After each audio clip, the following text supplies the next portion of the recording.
Welcome to the Hour of Empowerment. Today we are in Season 2, Civic Education, Topic 1, Democracy. Under this topic, we're going to have 4 episodes. The first episode covers the background information about democracy, the benefits we may enjoy as we live in a democratic country and organization, and the challenges democracy is facing. Episode 2 provides you the types of democracies and case studies of some democracies. Episode 3 discusses about what it takes to create democracy and your roles. And episode 4 brings to you panel discussion with experts. However, before we proceed, I would like to summarize Season 1. If you remember, last week we concluded Season 1. We covered 3 topics. The first topic, the self-awakened personality. The second topic, visionary lifestyle. And the third topic was living each day with a sense of urgency.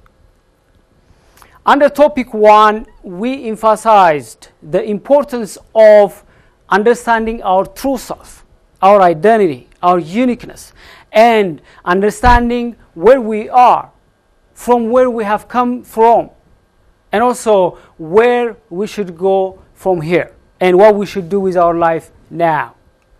We also pointed out that we need to have holistic self-awareness, which means we need to know our strengths, weaknesses, blind spots, and vulnerabilities. And also, we need to know our relative position with others and the environment and our source.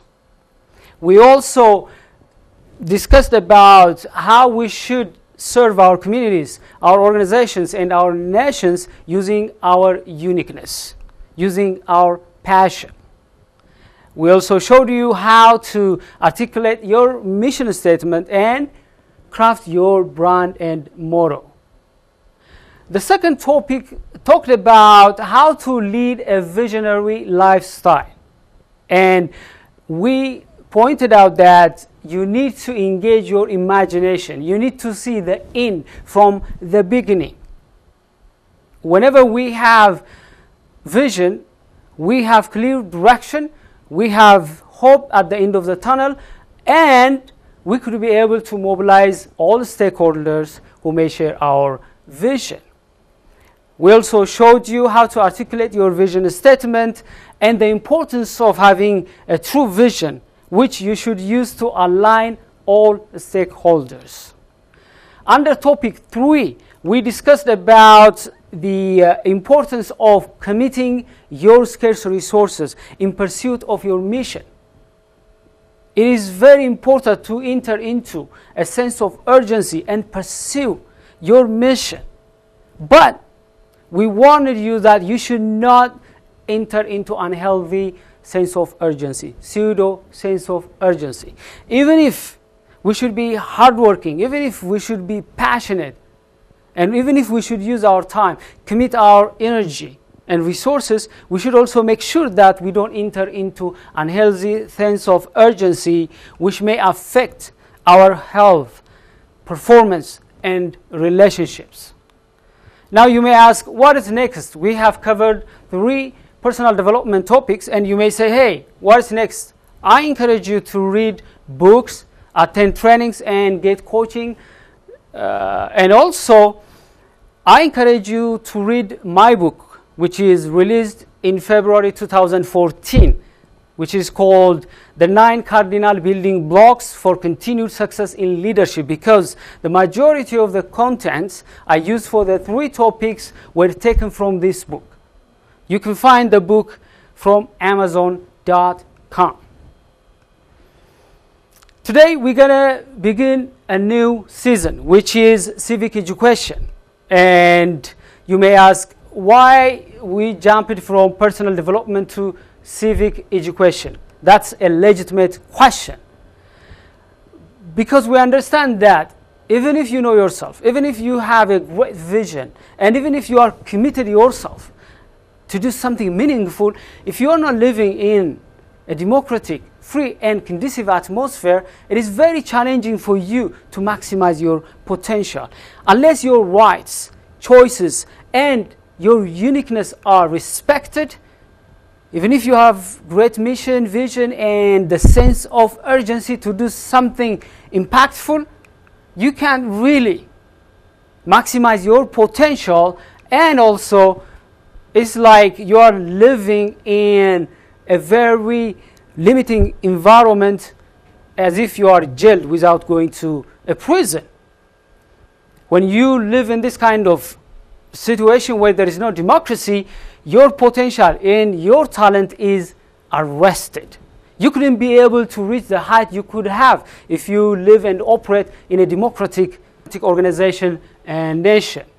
You couldn't flourish and succeed, let alone to impact the world and serve your community and your country. You are crammed and waste your potential. So without democracy, if you are living in an undemocratic country and organization, you are living in dictatorship. And I like the definition of Urban Dictionary. Dictatorship is a form of government where the leader of the country owns all of its citizens and their souls.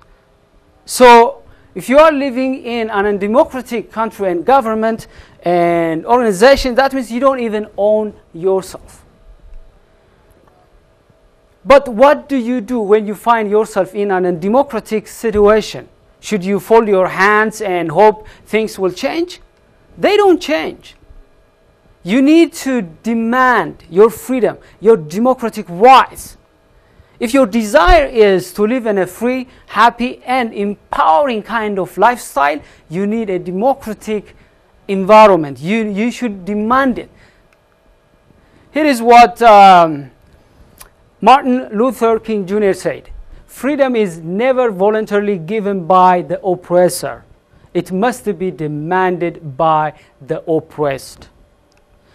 That's why you need to be well informed, and you should know how democracy works, because for you to demand, you need to be well informed. Franklin Roosevelt said that democracy cannot succeed unless those who express their choice are prepared to choose wisely. The real safeguard of democracy, therefore, is education. That's why ESAT arranges this program for you to understand democracy and how it works, so that you may demand your democratic rights. But democratic system by itself is not enough. There should be good governance that allows justice, the rule of law, and accountability. That's why we arranged the second topic on good governance. And therefore, you could be able to contribute your share in creating and sustaining good governance. But what do you do when there is no democracy and good governance? You should resist and disdain against such conditions. There could be many approaches you can use to demand your democratic rights. But here in this program, we have selected one of the well-known methods, which is civil disobedience. Martin Luther King Jr. said that human progress is neither automatic nor inevitable. Every step toward the goal of justice requires sacrifice, suffering, and struggle. So you can't really get what you want without you fighting for it. That's why you need to understand the essence of civil disobedience. And we're going to share with you the experience of other nations, how they demanded their democratic rights using civil disobedience.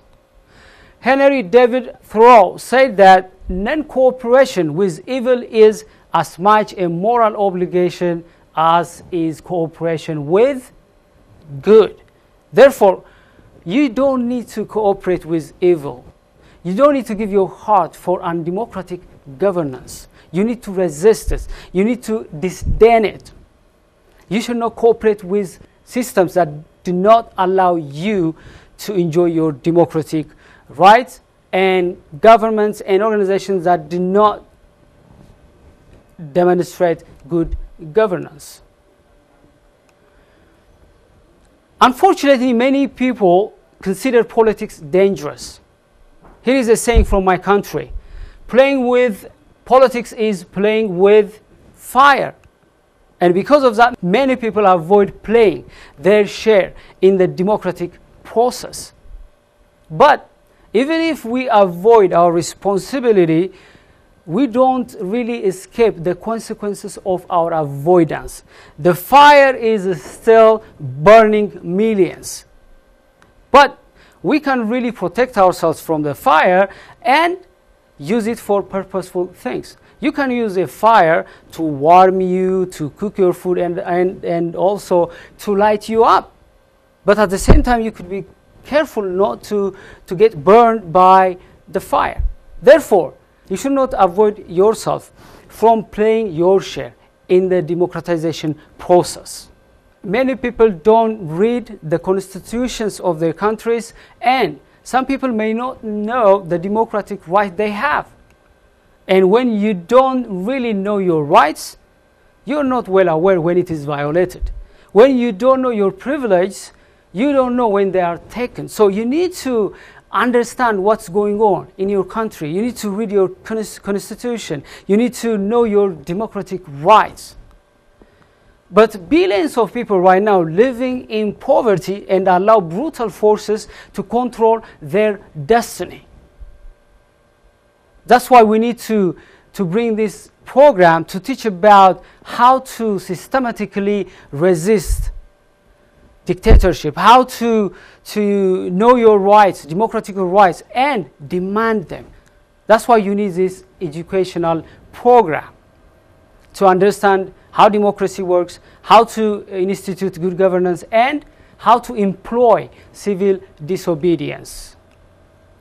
Today we start topic 1 from season 2, which is contributing your share for a democratic society. If you live in an undemocratic country, the information, the insight, the examples, and the case studies you get from this program would help you to bring democracy into your country and organization. But if there are some signs of democracy in your country and organization, well, you can use the information you get from this program to make them even better. Because this program is going to enable you to contribute your share.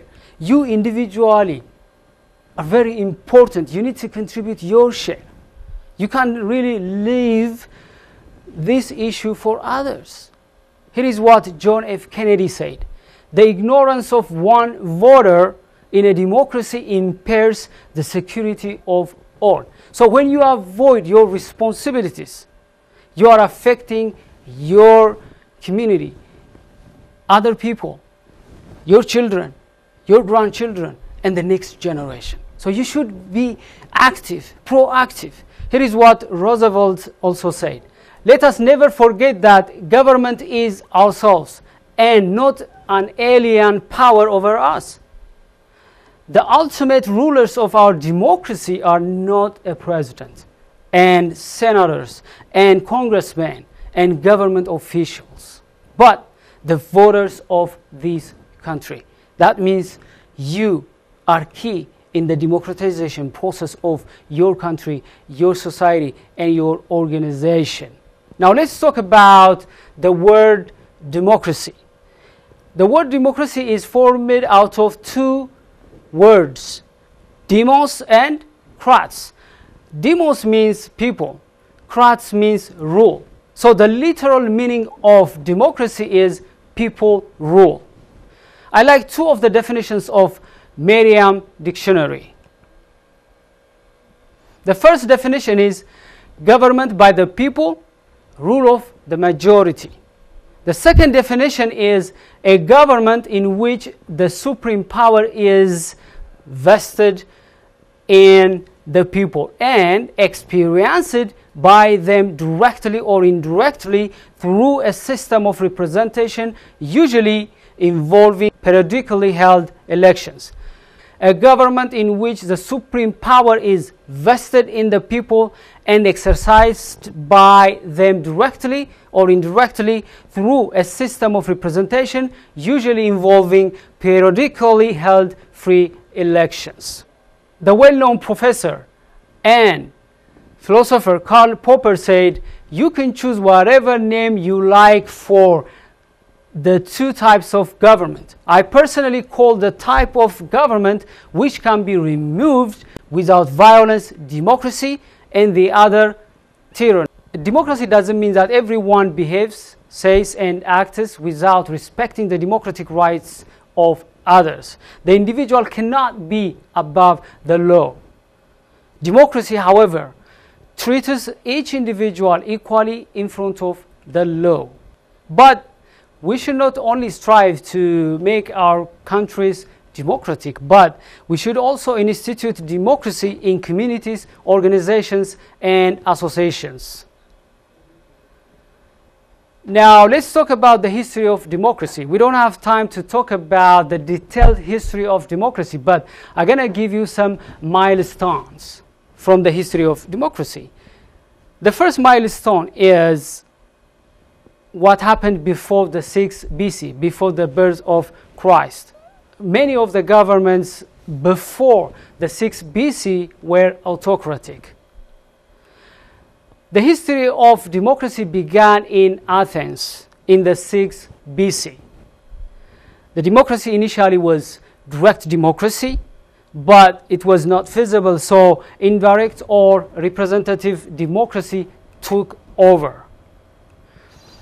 But this democracy was not perfect. It didn't allow women and slaves to vote and to be part of the decision-making process. However, there were some primitive forms of democracy before the 6th BC. The third milestone is the Roman Empire, which was known by its autocratic nature. There was no democracy.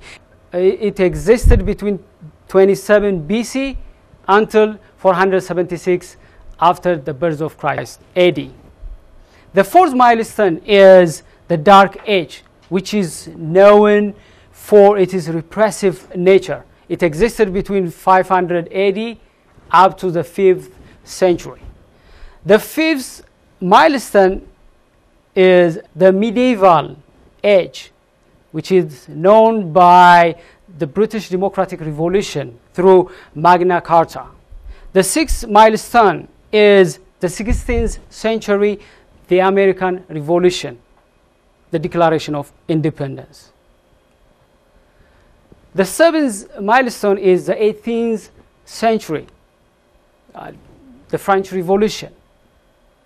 The eighth milestone is the 20th century, which is modern democracy, where there were democratic movements after wars and post-colonization.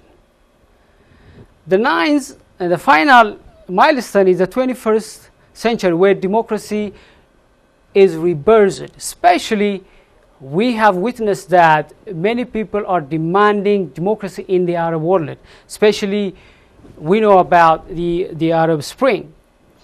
But billions of people are now living without democracy. They are deprived of their democratic rights. Therefore, the journey of democracy is not over. Now let's talk about the benefits we may enjoy when we live in a democracy. There are lots of benefits, but I'm going to share with you 5 of them. The first benefit is democracy gives power to the people. It brings the rule of law. It creates active citizenry. It provides multiple options for the people to choose. And the fifth is making leaders accountable. Let's talk about power to the people.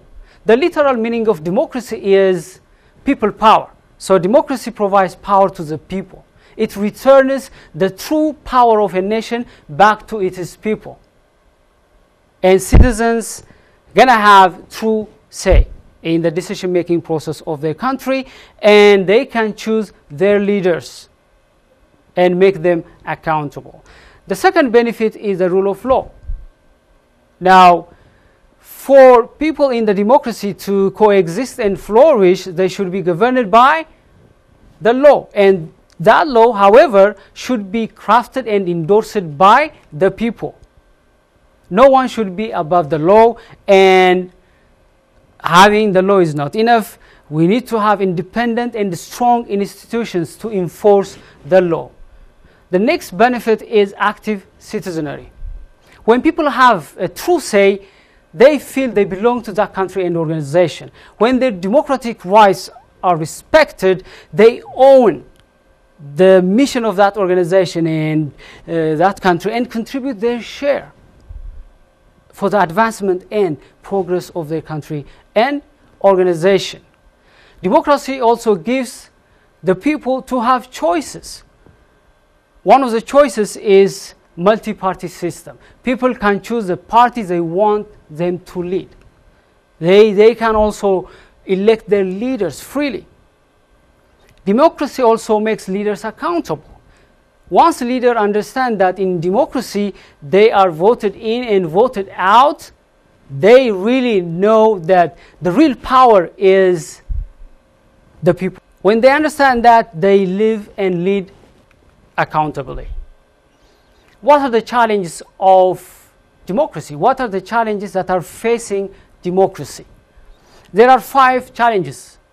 There could be more challenges, but I'm going to talk to you about the 5 challenges democracy is facing. Nature of man, rulers, culture, people's reluctance to participate, and policy shift, external factor. Let's talk about the nature of man.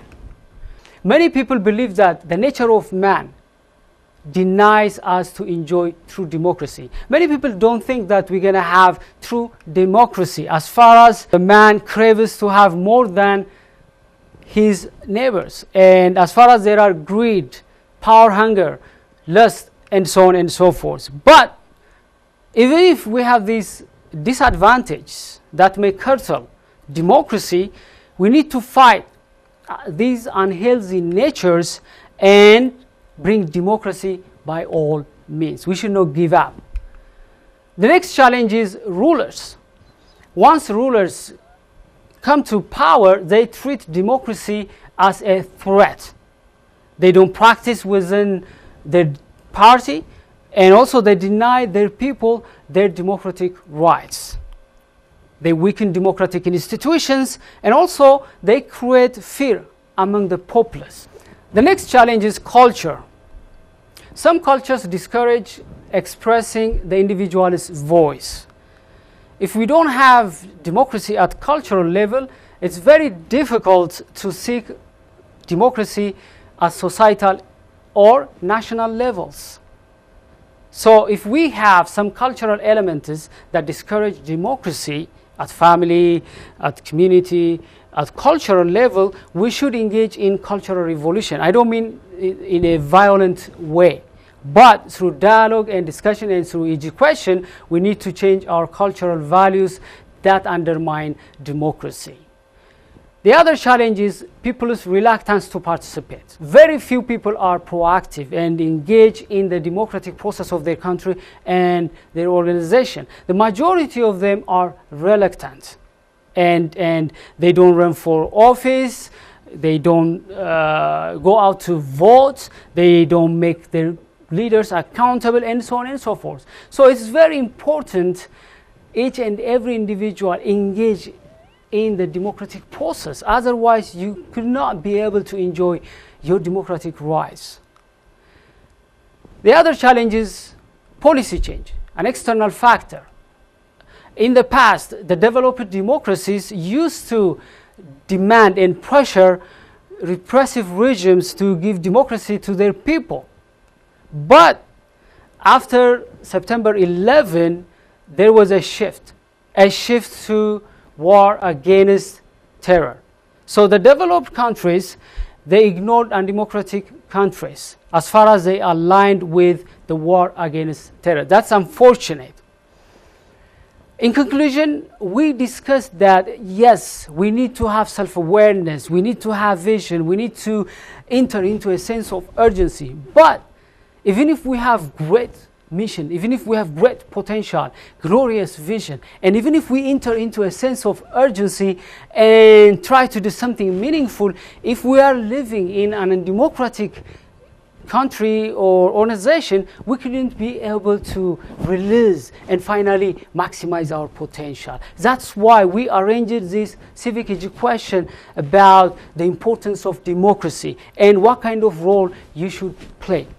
Please understand that you individually really matter, because if you don't vote, if you don't go out and challenge authorities and demand your democratic rights, you couldn't be able to enjoy your freedom. You couldn't be able to have a lifestyle you want. You couldn't really have your own soul. I mean, you cannot really go out and do what you want and serve the world, your country.